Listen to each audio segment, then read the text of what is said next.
Programang ito ay rated SPG. Striktong patnubay at gabay ng magulang ang kailangan. Maaaring may masiselang tema, lengguwahe, karahasan, sexual, horror o droga na hindi angkop sa mga bata. Jesus, nasanay mo di magiba.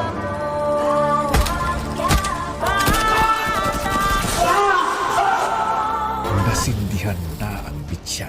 Nalagay din sa pangalagang buhay ni nanay at ni Lola at namatay si Lolo Noy. Wala akong ibang dapat isihin dito kundi ang tatay ko. Mauubos na ang pasensya. Anong ginagawa mo rito? Di ba sinabi ko na wag kang aapak dito sa pamamahay ko? Bakit nandito ka? Umalis ka na. Nagpunta ho ako rito para kay Lolo Noy at para makausap ko kayo. Kayo yung dahilan kung bakit namatay si Lolo Noy. Dahil sa pamamahay nyo. Wala ka nang ginawang mabuti. Kundi dahil sa inyo, makabuhay pa hanggang ngayon si Lolo Noy.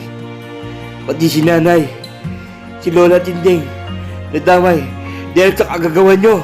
Wala kang kasi sama. Hoy, kung magsalita ka, parang wala kang ginawa.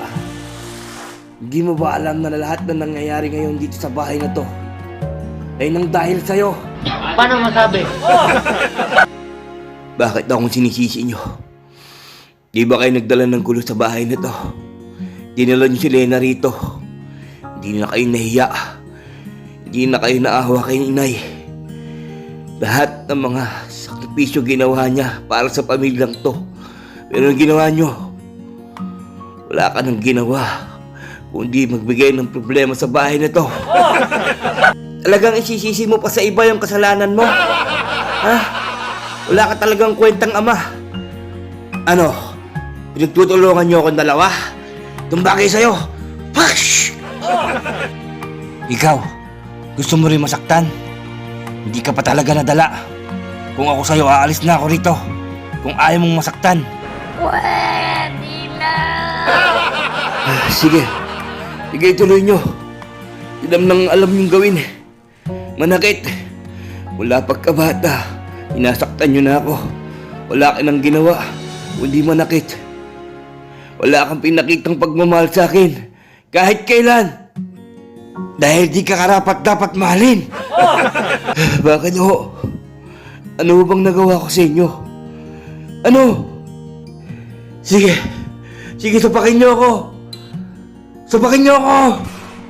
Galit at silakbo sa dibdib ni Tanggol ang siyang magpapainit sa karburador ni Rigor. Kaya patuloy na sumubaybay mga kapamilya dito lang sa nag-iisang FPJ Batang Quiapo, 8 p.m. gabi-gabi.